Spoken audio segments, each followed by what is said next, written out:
ഒന്നും രണ്ടും വർഷത്തെ അല്ല സാർ, കഴിഞ്ഞ 5 വർഷത്തെ മുഴുവൻ കണക്കുകളുടെ ഫയൽസും ശിവാമി അക്കൗണ്ട് സെക്ഷനുമായി ബന്ധപ്പെട്ട് കളക്ട് ചെയ്യുക. HR ഡിപ്പാർട്ട്മെന്റിലെ എല്ലാ സ്റ്റാഫിനും പ്രത്യേക അറിയിപ്പ് കൊടുത്തിട്ടുണ്ട്. ഇനി പോകുന്ന എല്ലാ ട്രാൻസാക്ഷൻസും ശിവാമി മേഡത്തെ കൂടെ കാണിച്ചിട്ടേ വിടാവൂ എന്ന്. ആകാശ് പതിയെ ഫോണിൽ കൂടി പറഞ്ഞതും നരേന്ദ്രൻ ഒന്നമർത്തി മൂളി. സാബർമതിയുടെ അഡ്മിൻ ഡിപ്പാർട്ട്മെന്റിൽ വർക്ക് ചെയ്യുന്ന ആളാണ് നരേന്ദ്രന്റെ ശിങ്കിടിയായ ആകാശ്. സാറേ, മറ്റന്നാളാണ് ആ ലോഡ് വരുന്നത്. അന്ന് എങ്ങനെയെങ്കിലും ശിവാമി മേഡത്തെ ഇവിടെ നിന്ന് മാറ്റിയേ പറ്റൂ. ഇല്ലേൽ എല്ലാം തകരും, എല്ലാരും പെടും, ഞാനും സാറും ഉൾപ്പെടെ. താനിങ്ങനെ പാനിക്കാവാതെ ആകാശേ, ഞാനൊരു വഴി കണ്ടെത്തിക്കൊള്ളാം. ശിവാമിയെയും വൈഭവിനെയും മറ്റന്നാൾ മാറ്റി നിർത്തിയാൽ പോരെ? അത് ഞാൻ ഏറ്റു. അത്രയും പറഞ്ഞ് നരേന്ദ്രൻ ഫോൺ വെച്ചു. ശിവയെ എങ്ങനെ ഹോസ്പിറ്റലിൽ നിന്ന് മാറ്റും എന്നായി ചിന്ത. ബീച്ച് റോഡിൽ ചേർന്ന് കാർ പാർക്ക് ചെയ്ത് അതിൽ ചാരി മുന്നിലെ കടൽ നോക്കി നിൽക്കുവാണ് വൈഭവ്. അവൻ തലയൊന്ന് ചരിച്ച് സൈഡിലേക്ക് നോക്കി.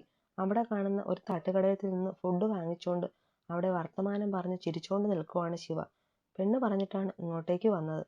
ദോശ ദോശ, നല്ല ചൂട് ദോശയെ. കയ്യിൽ വലിയൊരു പ്ലേറ്റുമായി ശിവ അവന് മുന്നിലെത്തി. ഒന്നേയുള്ളൂ? അതെ, ഒന്നേയുള്ളൂ. ഇതുവരെ തട്ടുകടയിലെ ദോശ കഴിച്ചിട്ടില്ലല്ലോ ഡോക്ടർ. അപ്പോ ആക്രാന്തം വേണ്ട, ഒന്നേന്ന് തുടങ്ങാം നമുക്ക്.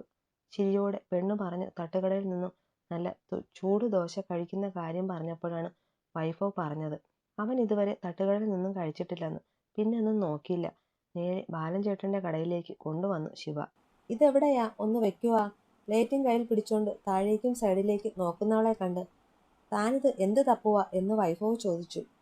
ഈ പ്ലേറ്റ് വെച്ചിട്ട് ഇരിക്കാൻ ഒരു സ്ഥലം തപ്പുവാ എൻ്റെ ഡോക്ടറെ. പറഞ്ഞുകൊണ്ട് ഒരു മയിൽക്കുറ്റിയിലേക്ക് ഇരിക്കാൻ തുടങ്ങിയതും ശിവ വായുവിൽ പൊങ്ങിയതും ഒരുമിച്ചായിരുന്നു. വൈഭവ് അവളെ എളിക്ക് പൊക്കിയെടുത്തു കാറിന്റെ ബോണറ്റിന്റെ മേലെയായി ഇരുത്തി. നാണം കൊണ്ടോ സന്തോഷം കൊണ്ടോ അവൾക്ക് ചിരി വന്നു. അവൾ വേഗം ഇത്തിരി ദോശ മുറിച്ച് അത് ചട്നിയിൽ മുക്കി അവന് നേരെ നീട്ടി. ദാ. അവനൊന്ന് സ്റ്റക്കായി. നീട്ടിയ കൈയിലേക്കും അവന്റെ പെണ്ണിന്റെ മുഖത്തേക്കും നോക്കി. വാ തുറക്കന്റെ ഉണ്ടിക്കണ്ണ. ചിരിയോടെ തന്റെ മുന്നിലേക്ക് ഉരുള ഉരുട്ടി നീട്ടുന്ന അമ്മയെ അവന് മുന്നിൽ കണ്ടു. ആ നിറച്ചിരി മുഖം മുന്നിലേക്ക് വന്നതും വൈഭവിന്റെ പൂച്ചക്കണ്ണിൽ നീർ പൊടിഞ്ഞു. ഉണ്ണിയേട്ടാ. വീണ്ടും ഒരു വിളി. ഞാനല്ലേ ഡോക്ടറെ തരുന്നേ, വാങ്ങിക്കുവോ? തന്നെ നോക്കി ചിണുങ്ങി പറയുമ്പോഴുള്ള പെണ്ണിന്റെ ചോദ്യം കേട്ടതും തലയൊന്ന് കുടഞ്ഞ് വേദനയെ മറച്ചു പിടിച്ചു വൈഭവ്. ചെറുചിരിയോടെ വാ തുറന്നതും അവൾ ആ ദോശമുറി അവന്റെ വായിലേക്ക് വെച്ചു കൊടുത്തതും പ്രിയപ്പെട്ടവളുടെ കൈകൊണ്ട് ഊട്ടിയതിനാലും അതിന്റെ സ്വാദ് അവന്റെ നാവിൻ തുമ്പിൽ ഇരട്ടി മധുരം നൽകി. നല്ലതല്ലേ? Not bad. അതെന്ത് പറച്ചില്ല എൻ്റെ മാഷേ. നല്ലത് തന്നെയാ. ഞാനും അച്ഛയും മിക്ക രാത്രിയും ഇവിടെ വരും ബാലൻ ചേട്ടന്റെ ദോശയും കട്ടൻ ചായയും കുടിക്കാൻ. രാത്രിയിലത്തെ ഈ കടൽക്കാറ്റും ചൂട് ദോശയും എന്താ വൈബെന്ന് അറിയുവോ? എന്നാലും എൻ്റെ ഡോക്ടറെ, ഇതുവരെ തട്ടുകടയിൽ നിന്ന് കഴിച്ചിട്ടില്ലെന്ന് പറയുന്നത് ആശ്ചര്യ. 10ാമത്തെ വയസ്സിൽ ബോർഡിംഗ് സ്കൂളിലേക്കും പിന്നീട് അവിടെ നിന്ന് കടൽ കടത്തി നാട് പിടിയിച്ചവൻ എങ്ങനെയാണ് ഇവിടുത്തെ തട്ടുകടയിൽ പോയി തട്ടുന്നേ? ശിവ ചോദിച്ചതിന് ചിരിയോടെ തന്നെ മുന്നിലെ കടയിലേക്ക് നോക്കി മറുപടി പറയുന്നവനെ അവളൊന്ന് നോക്കി. ചിരിയാണെങ്കിലും ആ ഉള്ളിലെ നോവ് അവൾക്ക് മനസ്സിലായി. ഞാനിന്ന് ആ മീരക്കിട്ട് പൊട്ടിച്ചു. അവന്റെ മൈൻഡ് മാറ്റാൻ എന്നോണം ഇത്തിരി ദോശ എടുത്ത് വായിലേക്ക് വെച്ചുകൊണ്ട് അവൾ പറഞ്ഞു. അറിഞ്ഞു. അവൻ അവളെ നോക്കി ചിരിച്ചു. ഇനിയും പൊട്ടിക്കും. അവൾ ഇനിയും നിങ്ങളെ കണ്ണു വെച്ച ആ കണ്ണ് ഞാൻ. മൂക്കെല്ലാം കൂർപ്പിച്ചു വലിയ ദേഷ്യത്തിൽ പെണ്ണ് പറഞ്ഞതും അവൻ അവൾക്കരികിലേക്ക് നീങ്ങി നിന്നു. Are you jealous Mrs Vaibhav? പെണ്ണിന്റെ മുഖത്തേക്ക് മുഖം അടുപ്പിച്ച് ഒറ്റ കണ്ണിറുക്കി അവൻ ചോദിച്ചു. അതെ, എന്റേതാ നിങ്ങൾ തട്ടിപ്പറിക്കാൻ നോക്കിയാൽ ആ കൈ ആരുടെ ആണേലും. അവന്റെ പൂച്ച കണ്ണിൽ നോക്കി അവൾ അത് പറയുമ്പോൾ വല്ലാത്തൊരു തിളക്കമുണ്ടായിരുന്നു ശിവയുടെ ഉണ്ട കണ്ണുകളിൽ.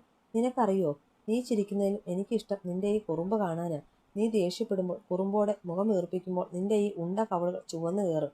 It's like A red apple. അത് കടിച്ചു തിന്നാൻ തോന്നും പെണ്ണെ. മൂക്കിൻ തുമ്പ് കൊണ്ട് പെണ്ണിന്റെ കവളിൽ ഉരസി അവളുടെ കാതോരം നേർത്ത സ്വരത്തിൽ അവൻ അത് പറഞ്ഞതും ചൂളിപ്പോയി ശിവ. അവനെ നേരെ നോക്കാൻ പോലും ആവാതെ നാണം കൊണ്ട് മൂടിയ പെണ്ണിനെ കാണെ അവന്റെ ഉള്ളിൽ നിറഞ്ഞ ചിരി വന്നു. ഈ സമയം ഇരുവരെയും കണ്ടുകൊണ്ട് കുറച്ചു ദൂരെ നിർത്തിയിട്ടിരിക്കുന്ന കാറിൽ കാർത്തിക്കും മീരയും ഉണ്ടായിരുന്നു. വൈഭവിന്റെയും ശിവയുടെയും ഈ നല്ല നിമിഷങ്ങൾ കാണെ അവരിലും വല്ലാത്തൊരു ദേഷ്യം നിറഞ്ഞു. ഉടനെ എന്തെങ്കിലും ചെയ്യണം കാർത്തി. ഇല്ലേൽ അവളെ കൊന്നിട്ടാണേലും വൈഭവിനെ അവളിൽ നിന്ന് അകറ്റും ഞാൻ. സഹിക്കാൻ വയ്യാതെ മീര പറഞ്ഞു. ഇനി റിസ്ക് എടുക്കേണ്ട. അഭിഹിതമോ പ്രേമമോ എന്ന കഥയൊന്നും വൈഭവിൽ ഇനി വർക്കാവില്ല. അവനെ തളർത്തണമെങ്കിൽ ഒറ്റ വഴിയുള്ളൂ. കൂടെ നിന്ന് ശിവാമിയെ അവൻ ചതിക്കണം. അതിന് ഞാനൊരു വഴി കണ്ടുപിടിച്ചോളാം. മുറുകിയ മുഖത്തോടെ കാർത്തി മീരയോട് അത് പറയുമ്പോൾ അവന്റെ ഉള്ളിൽ മുഴുവൻ സേതുമാധവനായിരുന്നു. പെണ്ണെ ഓടല്ലേ, നിക്ക്. ഇല്ല.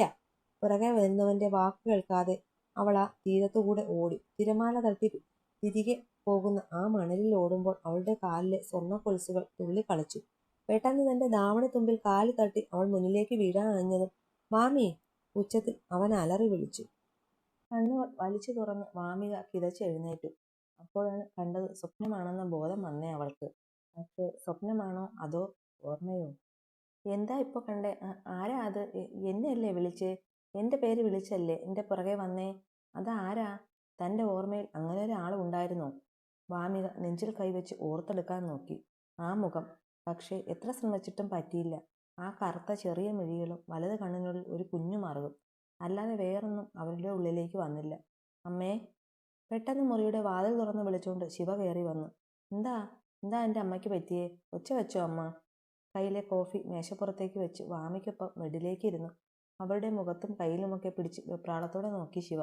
അപ്പോൾ വാമികയുടെ കണ്ണുകൾ തങ്ങിയത് ശിവയുടെ ഉണ്ട കണ്ണുകളിലായിരുന്നു.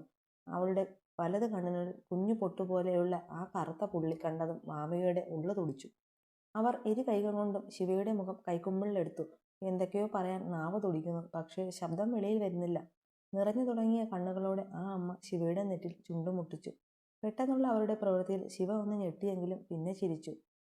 "ദുസ്വപ്നം കണ്ടോ എൻ്റെ അമ്മക്കുട്ടി? സാരമില്ല കേട്ടോ. ഇനി ചീത്ത സ്വപ്നം കാണുമ്പോൾ ശിവക്കുട്ടീന്ന് നീട്ടി വിളിക്കണം അമ്മ. എവിടെ? ഒന്ന് വിളിച്ചേ." കൊഞ്ചലോടെ പെണ്ണ് പറഞ്ഞതും വാമിയുടെ ചുണ്ടൊന്ന് വിടർന്നു. അവർ ഒന്ന് ചിരിച്ചു, ഒന്നും മിണ്ടാൻ കഴിയാതെ. "കണ്ടോ? ചിരിച്ചപ്പോൾ എന്ത് ഭംഗിയാ എൻ്റെ അമ്മക്കിളിയെ കാണാൻ. ഇനി കരയണ്ട." അവരുടെ കണ്ണു തുടച്ചവൾ. "എഴുന്നേക്ക്. എന്നിട്ട് ദേ ഈ കോഫി കുടിച്ചോ. അമ്മയുടെ കലിപ്പൻ ഡോക്ടർക്ക് കൊണ്ടു കൊടുക്കാൻ എടുത്തതാ. ഇതിനി അമ്മ കുടിച്ചോ." ചിരിയോടെ പറഞ്ഞുകൊണ്ട് അവിടെ മേശപ്പുറത്തിരുന്ന കോഫി കപ്പ് എടുത്ത് വാമികയുടെ കയ്യിലേക്ക് വെച്ചു കൊടുത്തു ശിവ. "ഇനി ഉറങ്ങണ്ട കേട്ടോ.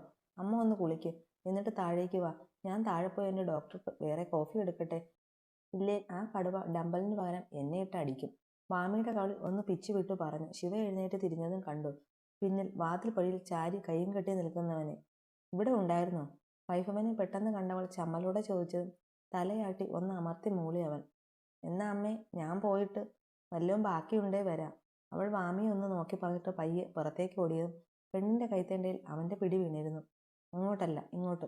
ഡമ്പലിന് പകരം എനിക്കെടുത്തിട്ട് അടിക്കണ്ടേ? വാ, നമുക്ക് റൂമിൽ പോവാം." "അയ്യോ ഡോക്ടറെ, ഞാൻ ചുമ്മാ തമാശയ്ക്ക് പറഞ്ഞതാ." "ആണോ? പക്ഷേ ഞാനത് സീരിയസ് ആക്കി. അതുകൊണ്ട് നിന്ന് ചെണുങ്ങാതെ വാടി." പറയുകയും പെണ്ണിനെ പൊക്കി എടുത്തോണ്ട് പോയിരുന്നു വൈഫവും. ഇരുവരുടെയും ഈ കളി കണ്ട വാമിക്ക് ചിരി വന്നു.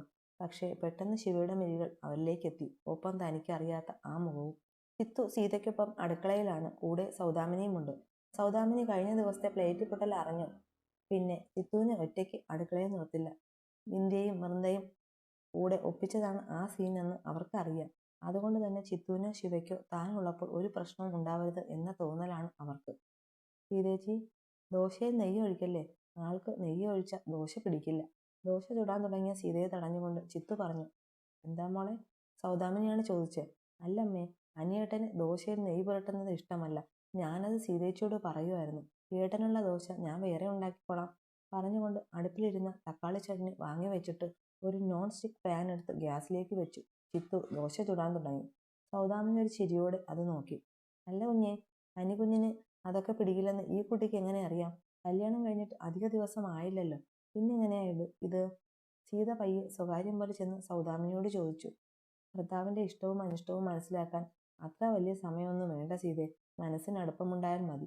സൗദാമിനി പറഞ്ഞതും സീത പിന്നൊന്നും മിണ്ടിയില്ല. എല്ലാവരും കഴിക്കാനിരിക്കുകയായിരുന്നു. ആദിക്കൊപ്പം വന്ന അനി ദോശ കണ്ടതും എഴുന്നേൽക്കാൻ തുടങ്ങി. "അപ്പു മോളെ, ആ തക്കാളി ചട്നി കൂട്ടി കഴിക്ക്, നല്ലതാ." അവൻ എഴുന്നേൽക്കുന്ന കണ്ട ചിത്തു പെട്ടെന്ന് ചാടിക്കയറി പറഞ്ഞതും അനി ഒന്ന് നിന്നു. "എവിടെ? നോക്കട്ടെ." അപ്പു വേഗം പാത്രം തുറന്ന് ഇത്തിരി ചട്നി എടുത്ത് ദോശ പൊട്ടിച്ച് കഴിച്ചു. "കൊള്ളാലോ ഏട്ടത്തി, നല്ല രുചിയുണ്ട്. എന്ത് വേറൊരു ടേസ്റ്റ്." അപ്പു പറഞ്ഞത് കേട്ട അനി ആ കറി ഒന്ന് നോക്കി. തക്കാളി ചട്നി. ഓർമ്മ വന്നു, ഒരിക്കൽ ദോശ ഇഷ്ടമല്ലെന്ന് പറഞ്ഞപ്പോൾ കൂടെ തൊട്ട് കഴിക്കാൻ അവളുണ്ടാക്കി തന്നത്. "ഇത് കൂട്ടി കഴിച്ചു നോക്കൂ. അസൽ തമിഴ് സ്റ്റൈലാ. പിന്നെ ദോശ ഇഷ്ടമല്ലെന്ന് പറയില്ല." അവനൊരു ചിരിയോടെ ഓർത്തുകൊണ്ട് ദോശ എടുത്ത് ആ ചട്നിയും കൂട്ടി കഴിച്ചു തുടങ്ങി. ആ കാഴ്ച കണ്ട് അവനെ തന്നെ നോട്ടമിട്ടിരുന്ന പെണ്ണിന്റെ മുഖം തിളങ്ങി. "അനി, അഞ്ജലിക്ക് ജോലിക്കൊന്നും കയറാതെ വെറുതെ ഇരിക്കുകയല്ലേ? അവളെ നമുക്ക് മെയിൻ ഓഫീസിലേക്ക് കയറ്റിയാലോ? അവിടെ ഇപ്പോൾ ഒരൊഴിവുണ്ടല്ലോ." കഴിച്ചുകൊണ്ടിരിക്കെ മഹേന്ദ്രൻ അനിയോടായി തിരക്കി. അത് കേട്ട വിദ്യ ഒന്ന് ചിരിച്ചു. ഇന്നലെ രാത്രി മഹിയോട് ചോദിച്ചു വെച്ചതാണ് അഞ്ജലിക്കായി ആ ജോലി. "അത് വേണ്ട." അനി മറുപടി പറയും മുന്നേ അവിടെ വൈഭവിന്റെ ശബ്ദം ഉയർന്നു. മഹിയുടെയും വിദ്യയുടെയും അടക്കം നോട്ടം അങ്ങോട്ടേക്ക് പോയി. സ്റ്റെപ്പ് ഇറങ്ങി താഴേക്ക് വരികയായിരുന്നു വൈഭവും ശിവയും. അതെന്താ വേണ്ടാത്തത്? ഒഴിവുണ്ടായിരുന്ന പോസ്റ്റ് ഫില്ലായി. വേറെ ആളെ ഞാൻ അപ്പോയിൻമെന്റ് ചെയ്തു. കമ്പനി ഡയറക്ട് ബോർഡ് അറിയാതെ പുതിയൊരാളെ എടുക്കാൻ നിന്നോട് ആരാ പറഞ്ഞേ? മഹേന്ദ്രന് ദേഷ്യം വന്നു. കമ്പനി സിഇഒ ആയ മിസ്റ്റർ വൈഭവ് വർമ്മ പറഞ്ഞു. പിന്നെ കൂടുതൽ ഞാനും ചിന്തിക്കാൻ പോയില്ല. അപ്പോയിന്റ് ചെയ്തു. അതെന്റെ തീരുമാനം. അച്ഛനെ നോക്കി പുച്ഛത്തിൽ പറഞ്ഞിട്ട് വൈഭവ് വെളിയിലേക്ക് നടന്നതും ശിവ അവന്റെ പുറകെ ഓടി.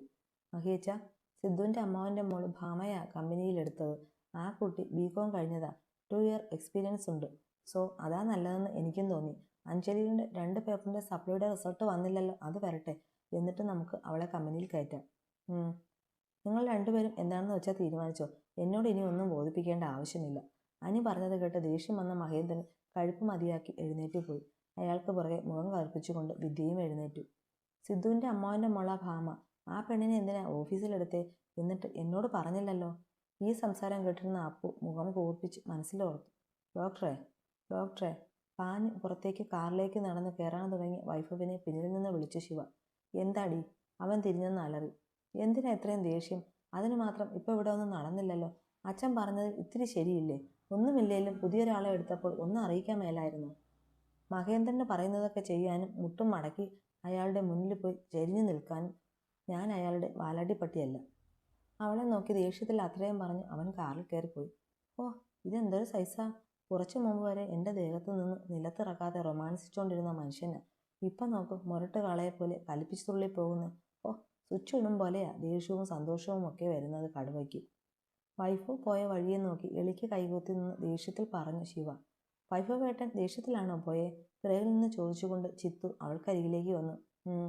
അത് പിന്നെ ദേഷ്യം പിടിച്ച ആളാ ഇങ്ങനെ വരൂ. എൻ്റെ കെട്ടിയനായിപ്പോയി. ഇല്ലേ വല്ല അമ്മിക്കല്ലുമിട്ട് ഉരച്ചേനെ ഞാൻ. ദേഷ്യം തീരാതെ ശിവ പറഞ്ഞതും ചിത്തു ഒന്ന് ചിരിച്ചു. അകത്ത് മഹിയങ്ങളും ഭയങ്കര ദേഷ്യത്തില. മുറിയിന്ന് ബഹളം കേൾക്കാം. കഴിക്കാൻ ഇറങ്ങി വന്ന മുത്തശ്ശി ഇവരുടെ വഴക്ക് കണ്ട് തിരിച്ചു കയറിപ്പോയി. നീ എന്തായാലും മുത്തശ്ശിയുടെ അരികിലെ ചെല്ലും. ചിത്തു പറഞ്ഞതും തല ഒന്നാട്ടിക്കൊണ്ട് ശിവ അകത്തേക്ക് നടന്നു. മുറിയിൽ കയറിയതും കണ്ടു ഫോണും കയ്യിൽ പിടിച്ച് എന്തോ ആലോചനയുമായി ബെഡിലിരിക്കുന്ന മുത്തശ്ശിയെ. മുത്തശ്ശി! ശിവ ചെന്ന് അവളുടെ തോളിൽ തൊട്ട് വിളിച്ചു. കഴിക്കാൻ വരുന്നില്ലേ? നിക്ക് ഇപ്പോൾ വേണ്ട കുട്ടി, പിന്നെ ആവാം, സങ്കടത്തോടെ മുത്തശ്ശി പറഞ്ഞു. എന്താ പറ്റിയ മുത്തശ്ശി? ഡോക്ടറും അച്ഛനും തമ്മിലുള്ള വഴക്കോർത്തിരിക്കുകയാണോ? അതെപ്പോഴും ഉള്ളതല്ലേ. മുത്തശ്ശിക്ക് അത് കാര്യമാക്കണ്ട. ഇല്ലേ കുഞ്ഞെ, അവരുടെ ഇടയിലുള്ളത് വെറും വഴക്കല്ല മോളെ. ഉണ്ണിക്ക് അവൻ്റെ അച്ഛനോടുള്ളത് ദേഷ്യത്തിലുപരി പകയാ, വെറുപ്പും. ഒരു നെടുവീർപ്പോടെ മുത്തശ്ശി പറഞ്ഞു. ശിവയ്ക്ക് സൗപർണയാമ്മയുടെ കാര്യം അവരോട് ചോദിക്കാൻ തോന്നി. 1 2മല്ല, 20 വർഷത്തോളമായി ഈ കുടുംബത്തിന്റെ സന്തോഷമില്ലാതായിട്ട്. നല്ലൊരു ദിവസമാ വരാൻ പോകുന്നു, വിഷു. സമ്പൽ സമൃദ്ധിയുടെ ഒരു വർഷക്കാലം മുന്നിൽ കണ്ട് ഭഗവാനെ തൊഴുത് അനുഗ്രഹം വാങ്ങേണ്ട ദിവസം. എല്ലാവരും കൂടി ഒന്നിച്ചിരുന്ന് കണി കാണാനും ഊണ് കഴിക്കുന്നതും കൈനീട്ടം വാങ്ങുന്നതുമൊക്കെ ഇപ്പോൾ ഈ തറവാട്ടിൽ അന്യം നിന്ന് പോയി. മോൾക്കറിയോ, എൻ്റെ സൗപർണിക മോള് അവൾ മരിക്കും വരെ വിഷു ആയാലും ഓണമായാലും ഒരാഘോഷം പോലും മുടക്കില്ല. കുടുംബത്തിലെ എല്ലാവരെയും ഒന്നിച്ചു കൂട്ടാൻ മുന്നിൽ നിൽക്കും. അവൾ പോയപ്പോൾ ഇവിടെ ഉള്ളവരുടെ സന്തോഷം കൂടിയാ കൊണ്ടുപോയേ. നിറഞ്ഞ കണ്ണുകൾ നേരിയതിൻ്റെ തുമ്പിൽ തുടച്ച് മുത്തശ്ശി പറഞ്ഞതും ഒന്നും പറയാതെ ശിവ അവരെ ചേർത്ത് പിടിച്ചു. മുത്തശ്ശിയുടെ മുറിയിൽ നിന്നിറങ്ങിയ ശിവ നേരെ ചിത്തുവിനെയും പിടിച്ച് മുറിയിലേക്ക് പോയി. ചിത്തു, നിന്റെ കൂടെ നിൽക്കില്ലേ നീ? എന്താണ് നീ അങ്ങനെ ചോദിച്ചേ? നിന്റെ കൂടെ നിൽക്കാതെ വേറെ ആർക്കൊപ്പമാ ഞാൻ നിൽക്കേണ്ടത്? നീ കാര്യം പറ. സൗവർണയാമ്മയ്ക്ക് സംഭവിച്ചത് എന്താണെന്ന് എനിക്കറിയണം. അതിൻ്റെ ആദ്യപടിയായിട്ട് ഈ തറവാട്ടിൽ മുടങ്ങി നിൽക്കുന്ന ആഘോഷങ്ങൾക്കൊക്കെ എനിക്ക് വീണ്ടും നടത്തണം. നാളത്തെ വിഷു നമുക്ക് ആഘോഷിക്കണം. ശിവ പറഞ്ഞതും ചിത്തു സമ്മതത്തോടെ തലകുലുക്കി. സൗപർണാമ്മയുടെ കാര്യത്തിനു വേണ്ടി മാത്രമല്ല, ചിത്തുവിനും അനിയേട്ടനും കൂടി വേണ്ടിയാണിത് എന്ന് ശിവ ഉറപ്പിച്ചിരുന്നു. അപ്പുവിനെയും ആദ്യയെയും കൂട്ടാം. വേറെ ആരും തൽക്കാലം ഇപ്പോൾ അറിയണ്ട. ആ ശിവ, അപ്പോൾ അവരെ അറിയിക്കണ്ടേ? ആരെ? ചിത്തു ആരെക്കുറിച്ചാണ് പറയുന്നതെന്ന് അറിയാമെങ്കിലും അറിയാത്ത പോലെ നടിച്ചു ശിവ ചോദിച്ചു. ഡി, അത് നിന്റെ ഡോക്ടറെ. പിന്നെ പിന്നെ പിന്നെ ഡോക്ടറുടെ ചേട്ടനെ. ചിത്തു വിക്കി പറഞ്ഞത് കേട്ട് ചിരിച്ചുപോയി ശിവ. അത് കാണെ ചിത്തുവിൻ്റെ ചുണ്ട് കൂർത്തു. എൻ്റെ പെണ്ണെ, നിന്റെ ഒരു കാര്യം. എൻ്റെ ഡോക്ടറുടെ ചേട്ടൻ എന്ന് നീട്ടിക്കുറുക്കി മൂക്കിൽ പിടിക്കാതെ എൻ്റെ അനിയേട്ടൻ എന്ന് പറഞ്ഞൂടെ നിനക്ക്? ശിവ അവളുടെ താടിത്തുമ്പിൽ പിടിച്ച് കുറുമ്പോടെ ചോദിച്ചു. കാര്യം നിനക്ക് മനസ്സിലായല്ലോ, പിന്നെ എന്തിനാ ചുമ്മാ കളിപ്പിക്കുന്നേ? പെണ്ണിൻ്റെ കൈ തട്ടി കെറിയിച്ചു ചിത്തു. എൻ്റെ കൊച്ചെ, പിണങ്ങാതെ. നിന്റെ കെട്ടിയവനോടും ആ കടുവയോടും തൽക്കാലം ഈ കാര്യം പറയണ്ട. ദേഷ്യത്തിൻ്റെ കാര്യത്തിൽ 2 പേരും കണക്കാം. സോ സമയത്തറിഞ്ഞാൽ മതി അവര്, കേട്ടോ? ശിവ പറഞ്ഞതും ചെറുചിരിയോടെ തലയാട്ടി ചിത്തു. മീരയുടെ ഫോണിൽ തുടരെ തുടരെ ട്രൈ ചെയ്തു അത് സ്വിച്ച് ഓഫ് ആണെന്ന് കാണിച്ചത് കണ്ടു അമർഷത്തോടെ ഫോൺ കട്ട് ചെയ്തു ആനന്ദ്.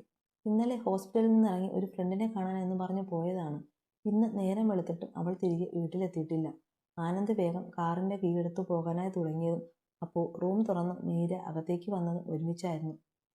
ഉറക്കച്ചവടോടെ കയറി വന്ന മീരയെ അവൻ സംശയത്തോടെ നോക്കി. നീ ഇതുവരെ എവിടെയായിരുന്നു? ഞാൻ പറഞ്ഞല്ലോ ആനന്ദിനോട് എൻ്റെ ഫ്രണ്ടിനെ കാണാൻ പോയെന്ന്. ആനന്ദ് ചോദിച്ചതിന് നിസ്സാരമായി മറുപടി പറഞ്ഞു കയ്യിലെ ബാഗ് ബെഡിലേക്കിട്ടു മീര.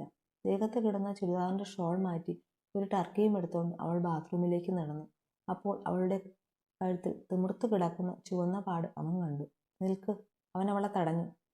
ഇന്നലെ വൈകുന്നേരം മുതൽ ഈ സമയം വരെ കൂട്ടുകാരുടെ അരികെ നിനക്ക് എന്തായിരുന്നു പരിപാടി?